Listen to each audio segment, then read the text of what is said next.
مردم همین که با چشم بتشون نگاه کنند ما رو هم بت پرست میکنند. همین که یکی اصرار داره به من که باور من درسته و من خودم در معرض اون قرار میدم، بلافاصله بت منم زنده میشه. حالا بت من چماق منه، بت اونم چماق اونه. حالا ما میخوایم بزنیم تو سر هم دیگه، اینطوری نمیشه به معنویت رسید. برای همین مولانا میگه که پنهان ز چشم بد هله تا بینشان رویم. به به به، یعنی چه خوشحالی داریم ما که اینو داریم، ما این امکانو داریم که چشم بد بسته باشه و ما پنهان از اون، چون چشم بد نمیتونه ما رو ببینه. اگر ما از جنس حضور بشیم چشم بد نمیتونه ما رو ببینه. چشم بد موقعی ما رو میتونه ببینه که ما چشم بد رو ببینیم. شما به چشم بد نگاه نکنید، چشم بد شما رو نمیبینه. همین که نگاه کردیم بهش اونم شما رو میبینه. انگار یکی نشسته اونجا، تا زمانی که من بهش نگاه نمی کنم اونم منو نمیبینه. همین که نگاه کردم بهش چشم بد منو میبینه. دیگه اون موقع منم چشم بدم دیگه باز شده، تا چشم بد میبینه من نمیتونم برم. خیلی خیلی مهمه این. و چقدر عالیه که ما بلدیم الان تا بینشان بریم. چقدر عالیه که این امکان وجود داره، وگرنه ما زندانی این اوقات تلخی جهان من ذهنی مونده بودیم. برای همین مولانا میگه پنهان ز چشم بد هله تا بینشان رویم. چقدر خوشحالیم ما. و الان یه راهنمایی دیگه میکنه. راهی پر از بلاست ولی عشق پیشواست. تعلیم من دهد که در او بر چسان رویم. هرچند سایه کرم شاه حافظ است، در ره همان به است که با کاروان رویم. آیا این راهی که میریم راه بی بلاست، راه بی مانع؟ اولین بلا الگوهای مقاومت و واکنشی خود ما هستیم. بلاهای مختلف دیگران هستن.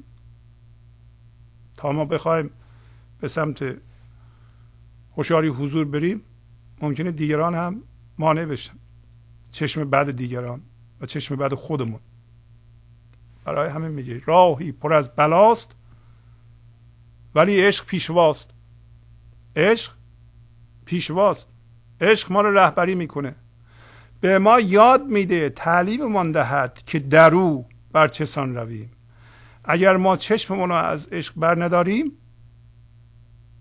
اگر همیشه به هوشیاری حضور زنده باشیم از طریق تسلیم و در همه اون بی فرمی رو ببینیم و بنابراین با همه در فضای یکتایی عشق باشیم، به لحاظ خودمون اونا ممکنه دشمن ما باشن. حتی عشق داره به ما یاد میده که چجوری در این راه بریم.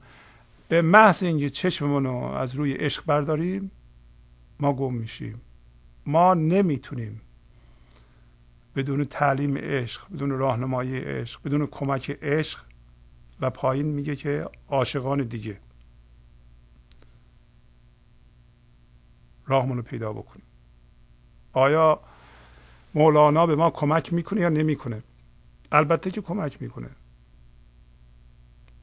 اگر مولانا عاشق نبود ما این همه راهنمایی رو از کی میگرفتیم؟ حداقل برای ما ایرانیان و فارسی زبانان این منبع عشق وجود داره. این هم جزو کاروانه. ما هم جزو کاروان عاشقان هستیم. ما از هیچ کس جدا نیستیم، ولی در عمل این بینش هم داریم که گرچه ما دیوار باوری نداریم که چیزی رو بیرون بذاریم. هفته قبل گفتیم اگر شما باوری داشته باشید و باش هم هویت بشید و یه عده‌ای را چون باور رو ندارند بیرون از اون دیوار بذارین خودتون پرت میشین از فضای وحدت بیرون. بنابراین ما همیشه خودمون رو در فضای وحدت عشق نگه میداریم و با همه حس یکی بودن میکنیم و حواسمون ولی هست که البته در بیرون کسایی هستند که زنده به من ذهنی هستند. ما هم در بیرون انتخاب میکنیم با عاشقان رفت آمد کنیم و از اونها کمک بگیریم، چون در اول کار هنوز ما جوانه زدیم. خب اگه قرار باشه که یه گلی را شما پیاده رو بکارید، شب ممکنه یه ذره رشد کنه، جوانه بزنه، یه ذره باز بشه، صبح مردم میان له میکنن میرن تا شب، دوباره شب یه ذره دیگه، صبح بیان همه له کنن برن. خب این رشد نمیکنه، این جایی میخواد که رشد کنه، ساقش کلفت بشه و موقع مردم بیان رد بشن دیگه نمیتونن له کنن. ما هم همینطور هستیم. هر چند سایه کرم شاه حافظ است، در ره همان به هست که با کاروان رویم. گرچه میگه سایه کرم شاه همون عشق ما را حفظ میکنه همیشه، ولی در این راه بهتر اینه که ما با بقیه عاشقان بریم تا ما به اونا کمک کنیم، اونا هم به ما کمک کنند. ولی در اصل وقتی ما چون در اون فضای وحدت هستیم، تمام اعمالمون، تمام افکارمون به وسیله خردمون در صلاح دید و در آبادانی همه جهانه، همه مردم جهانه، نه فقط خودمون. اگه فقط شب و روز به این فکر باشیم که ببینم چه جوری ما چیزها رو به خودمون اضافه کنیم و حرص بزنیم، این هم مصلحت خودمونه. این عاقبت بینی نیست. این هم بارها گفتیم که عاقبت بینی دیدن تصویر بزرگ، فقط خرد عشق میتونه به ما این کمک رو بکنه که عاقبت بین باشیم. عاقبت بین باشیم یعنی بصیرت داریم، فقط مصلحت بینی این لحظه رو نمیبینیم، یه ساعت بعد و 2 روز بعد رو نمیبینیم. فکر نمی کنیم که اگه این به ما اضافه شد به ما کمک میکنه به زندگی برسیم، و یا سیستم تعیین نمیکنه این مصلحت بینی رو، بلکه تصویر بزرگ رو میبینیم. چه بسا وقتی بینش بزرگ داریم میبینیم که اگر اینو به دست بیارم اصلا به صلاح من نیست. در بینش بزرگ شما از کجا میدونین که اینی که الان هرس میزنین بهش برسین 3 سال دیگه اگه برسین زندگیتون بهتر خواهد شد، کما اینکه نصف زندگیتون ممکنه خراب بشه. بینش بزرگ، عاقبت بینی، اینو به شما نشون میده. این از فضای عشق میاد. ولی عقل جزئی و انرژی مصلحت بینی من ذهنی اینطوری نمیگه. میگه هر چی که میتونی به خودت اضافه بکن، هر چی اضافه بشه بهتره. حالا توی این زهرمار هم ممکنه باشه و هر چی اضافه کنم بهتره.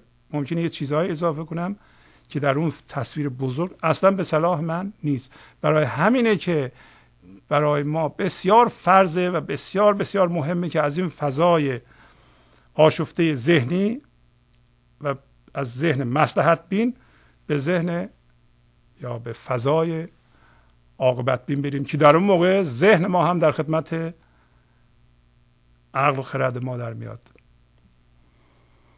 پس از چند دقیقه برنامه گنج حضور رو ادامه خواهم داد. گنج حضور، CD و دیویدیوهای گنج حضور بر اساس مثنوی و غزلیات مولانا و غزلیات حافظ برای برخورداری از زنده بودن زندگی این لحظه و حس فضای پذیرش و آرامش نامحدود این لحظه، برای حس شادی، آرامش طبیعی درونی و بروز عشق در شما، برای سلامتی تن، ذهن و لطیف کردن احساس شما، برای خلاص شدن از مسائل زندگی، توهمات ذهنی، بی‌حوصلگی، دلمردگی، بی انرژی بودن و رسیدن به حالت شادی طبیعی، برای شناخت معانی زندگی ساز نوشته‌های مولانا و حافظ در مدت کوتاه. برای سفارش در آمریکا با تلفن 818 970 3345 تماس بگیرید.